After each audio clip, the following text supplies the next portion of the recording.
Soal manusia gerobak nih, dan di bulan Ramadan seolah menjadi pemandangan yang biasa di kota-kota besar. Iya, ini seperti musiman ya, tiap musim lebaran menuju lebaran begitu semakin banyak. Jumlah manusia gerobak biasanya bertambah banyak pada hari-hari menjelang Idul Fitri.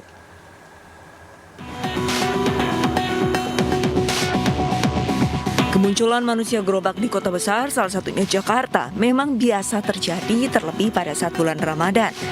Banyak dari mereka memanfaatkan bulan Ramadan sebagai momen untuk mencari tambahan uang dengan dalih memenuhi kebutuhan sehari-hari. Salah satunya Nick, warga Jakarta Pusat. Sehari-hari Nick mengaku bekerja sebagai pemulung dan pengepul barang rongsokan. Dengan memanfaatkan momen bulan Ramadan, ia pun berkeliling menggunakan gerobak. Bersama istri dan anak-anaknya berharap belas kasihan dari masyarakat. Muterkan buat sahur, buat buka sama sahur. Berarti Bapak yang bulan puasa ini emang rutin keliling? Enggak, baru ini. Baru ini. Saking nggak ada keadaan buat ya ekonomi lah.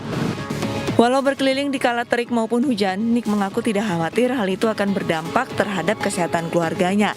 Menurut Nick, selama ini kesehatan kedua anaknya tidak terganggu. Ya sebelum memang udah pulang. Nggak ada kekhawatiran? Enggak lah. Kalau anak lagi sakit? Ya ini baru berangkat, baru ngerasain berangkat. Ini baru nih, semua. Ya udah berapa, dari kecil lah baru berangkat sekarang. Ikut-ikutan gitu loh. Kemunculan manusia gerobak menggambarkan adanya ketimpangan sebuah kota dalam sistem pengelolaan sumber daya manusia. Tentunya hal ini perlu menjadi perhatian khusus bagi pemerintah, terutama dinas sosial, dalam membenahi serta mengatasi maraknya fenomena ini di kota besar. Dari Jakarta, Moharlin, Yulia Lorena, iNews melaporkan. Ya, gerobaknya biasanya ukurannya 2 kali 1 meter ini nggak cuma sebagai alat bantu untuk mereka bekerja sebagai pemulung ya, tapi juga tempat tidur juga, udah kayak rumah untuk ngasuh anak, naruh barang-barang, naruh makanan. Iya, dan tadi kalau kita lihat di beritanya bahkan ada istrinya, ada 2 anak di dalam gerobak itu ya, didorong oleh bapaknya. Baik, pemirsa, langsung aja kita akan bahas lebih dalam kenapa manusia gerobak ini masih terus menjamur dari tahun ke tahun ya. Bagaimana kita menyikapinya, kita akan langsung tanya aja nih dengan sosiolog, ada Mas Imam Prasojo yang sudah bergabung bersama kami. Selamat pagi Mas Imam, salam sehat selalu. Iya. Tolong di-unmute dulu Mas. Sudah? Oke. Terima kasih Mbak. Oke. Mas Imam, di sini ada Dian dan juga Aldi. Salam sehat selalu. Terima kasih sudah bergabung bersama kami di iNews Today. Mas Imam, ini soal fenomena manusia gerobak yang katanya nggak cuma disebabkan oleh kemiskinan, tapi juga ini menjadi fenomena sosial dan juga budaya, Mas. Apa benar demikian? Karena mereka punya harapan untuk bekerja di kota besar begitu.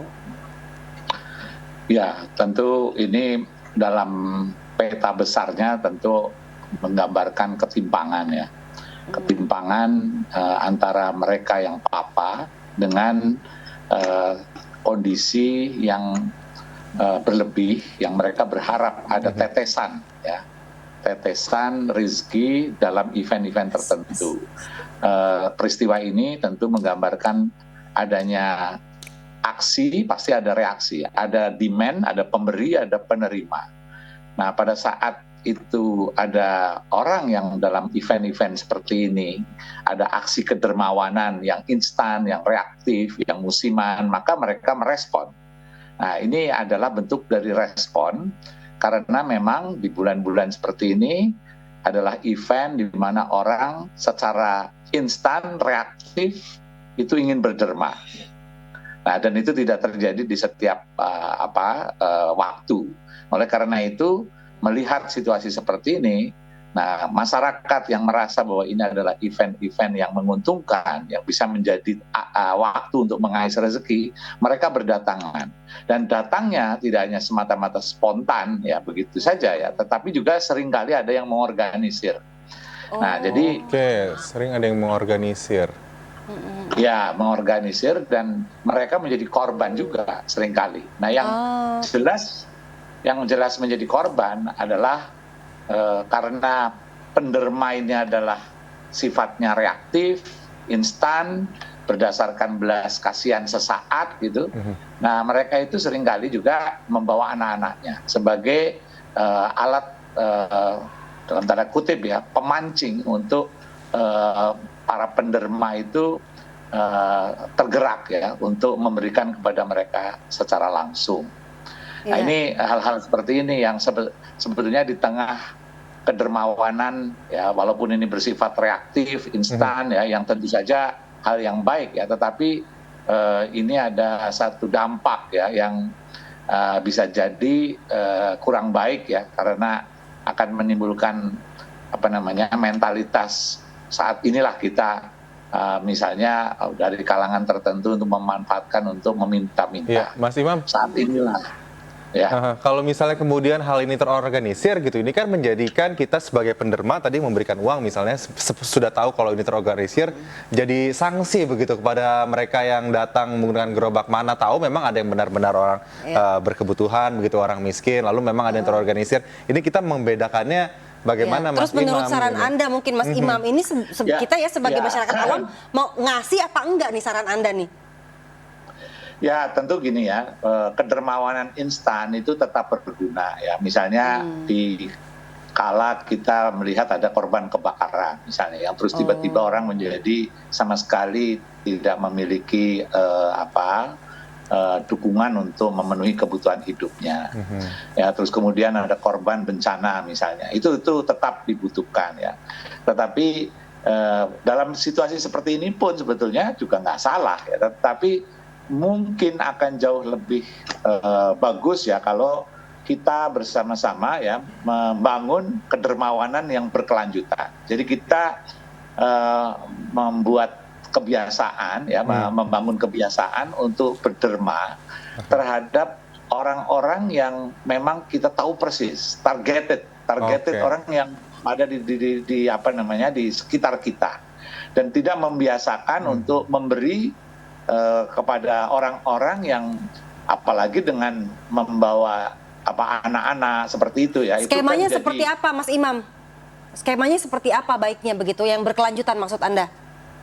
Jadi setiap keluarga itu kalau ini dilakukan secara masif ya, itu biasanya punya orang-orang yang secara rutin ya, dan dia tahu persis bahwa dia memang membutuhkan pertolongan.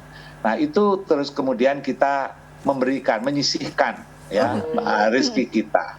Nah itu panitia-panitia di kampung di Jember, Jawa Timur berakhir ricuh.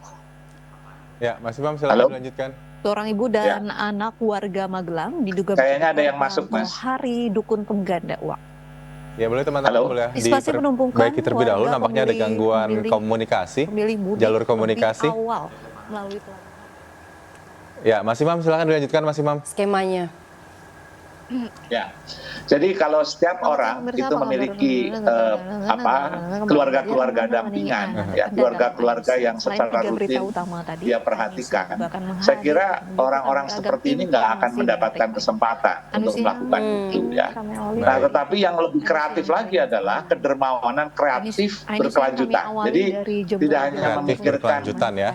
Ya, jadi itulah yang disebut social entrepreneur. Ya. Orang memberi ya, tetapi tidak hanya memberi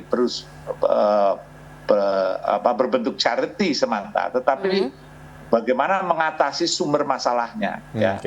Nah, jadi social entrepreneur itulah yang harusnya dibangkitkan sehingga kemiskinan ya, kondisi papa dari keluarga-keluarga itu mendapatkan solusi secara secara struktural ya, bukan hanya sekedar ya berkelanjutan. Nah, sekarang ini kita menghadapi kedermawanan instan ya yang direspon oleh para peminta-pinta yang instan juga memanfaatkan situasi seperti ini. Nah, ini menjadi dilematis buat kita. Di satu sisi kalau kita melarang untuk berderma, kelihatannya kok menjadi seperti kita antisosial gitu kan. Iya, yang penting kita tadi punya skema sendiri ya Mas Imam kepada keluarga yang Mas Imam bilang bahwa harus kreatif berkelanjutan, punya targeted orang-orang yang kita rutin berikan sumbangan. Mas Imam, mohon maaf waktu kita sudah habis, terbatas. Terima kasih sudah bergabung bersama kami di iNews dan to iNews Today. Mas Imam, salam sehat. Terima kasih. Ya.